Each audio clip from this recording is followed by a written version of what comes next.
मतदारसंघाच्या महायुतीच्या उमेदवार आहेत स्मिता वाघ। त्यांनी त्यांच्या डांगर गावामध्ये आताच नुकतंच पहिलं मतदान केलेलं आहे आणि त्यानंतर ते आपल्यासोबत आहेत। ताई, काय सांगाल, कसा अनुभव? पहिलंच मतदान केलेलं आहे तुम्ही गावातलं, कदाचित राज्यातलं पहिलं असू शकतं। डांगरला आज मी पहिलंच मतदान या ठिकाणी केलेलं आहे। देशाच्या एका मोठ्या निवडणुकीला आज आम्ही सामोरे जात आहोत आणि आज त्या माध्यमातून पहिलं मतदान मी आज डांगरला केलं आहे। याच्यापूर्वी मी डांगरला प्रत्येक निवडणूक कधीच पहिलं मतदान केलं नाही, पण मी आज मुद्दाम पहिला मतदान केलं आहे कारण मला जळगाव लोकसभेमध्ये प्रत्येक बूथला भेटण्याचं आहे, त्या ठिकाणी जायचं आहे।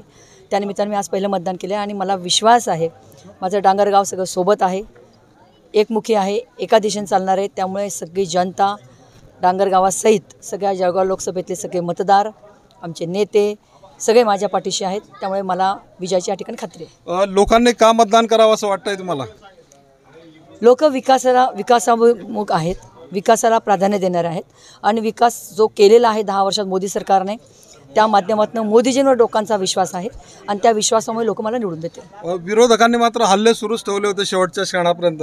विरोधकांचं कामच आहे हल्ले करत राहणं आणि ते परतवण्याची ताकद आमच्यात आहे, त्यामुळे आम्ही परतवण्याची ताकद आम्ही ठेवतो। मतदारांना काय आवाहन करणार आहे तुम्ही आज? मतदारांना मी आज आव्हान करणार आहे की आपला मतदानाचा हक्क आहे आणि तो आपण बजावला पाहिजे, कारण ही देशाची निवडणूक आहे, निर्णायक भूमिकेत नेणारी निवडणूक आहे आणि त्यामुळे लोकशाही आहे, तर प्रत्येकाने आपल्या मतदानाचा हक्क बजावला पाहिजे।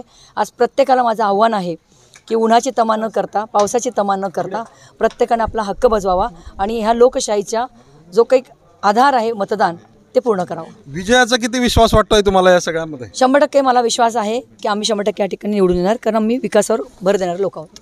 तर या होत्या स्मिता वाघ। त्यांनी असं म्हटलेलं आहे की विकासावर आम्ही भर दिलेला आहे, विकासाचा विचार आहे, त्यामुळे जनता आम्हाला साथ देईल आणि आमचाच विजय होईल, अशा प्रकारची प्रतिक्रिया त्यांनी आपल्याला दिलेली आहे। चंद्रशेखर नेवे, एबीपी माझा, जळगाव। एबीपी माझा, उघडा डोळे बघा नीट।